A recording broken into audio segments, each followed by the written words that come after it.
శ్రీకృష్ణాష్టమి పర్వదినం సందర్భంగా దేశం ధర్మరక్షకుడు దుష్ట సంహారకుడు అయిన శ్రీకృష్ణుని జన్మోత్సవాన్ని జరుపుకుంటుంది. ఈ పవిత్ర సందర్భంలో ప్రధానమంత్రి మోడీ గారు ప్రకటించిన సుదర్శన రక్షణ కవచం దేశాన్ని మరింత లోతైన ప్రాధాన్యం తెస్తుంది. కురుక్షేత్రంలో శ్రీకృష్ణుడు తన సుదర్శన చక్రంతో సూర్యప్రకాశాన్ని ఆపేసి పగలే చీకటిని సృష్టించాడు. అప్పుడు అర్జునుడు తన ప్రతిజ్ఞ ప్రకారం జయద్రథుడిని వధించగలిగాడు.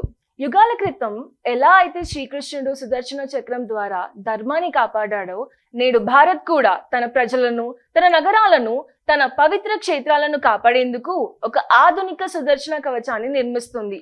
ఇది కేవలం రక్షణ వ్యవస్థ మాత్రమే కాదు, మన సంస్కృతి, మన శాస్త్ర విజ్ఞానం, మన భద్రత అన్నీ కలిసిన ఒక సమన్వయం.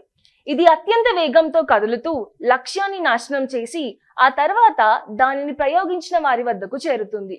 ఈ మిషన్ లో ప్రిసైజ్ టార్గెట్ సిస్టమ్ కలిగి ఉంటుందని, శత్రువు టార్గెట్లను న్యూట్రలైజ్ చేసేందుకు బలమైన రీతిలో తిరిగి దాడి చేస్తుందని, అత్యాధునిక ఆయుధాలను ఉపయోగిస్తారని ప్రధాని మోదీ తెలిపారు.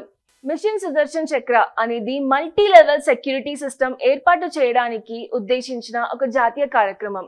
ఇది ఒక అధునాతన నిఘా వ్యవస్థ, సైబర్ సెక్యూరిటీ, రక్షణ వంటి అంశాలను ఇందులో పొందుపరిచారు. సైబర్ వార్, హైబ్రిడ్ బెదిరింపుల వంటి ఆధునిక సవాళ్లను ఎదుర్కోవడానికి ఈ మిషన్ సిద్ధమవుతుంది. 2035 నాటికల్లా ఈ కొత్త భద్రతా వ్యవస్థ పనిచేయడం ప్రారంభిస్తుందని పేర్కొన్నారు. ఇందుకు అవసరమైన సాంకేతిక వ్యవస్థలు, పరిశోధన, అభివృద్ధి, తయారీ మన దేశంలో మన వారితోనే తయారు చేయబోతున్నాం. Thus, on this Krishnastami, India celebrates not just the birth of Krishna, but also the birth of a new shield that blends the tradition with technology, faith with force, and culture with security.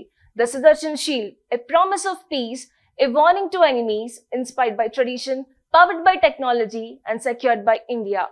Abhinam IAS Academy wishes you a happy Shri Krishna Janmashtami. Thank you.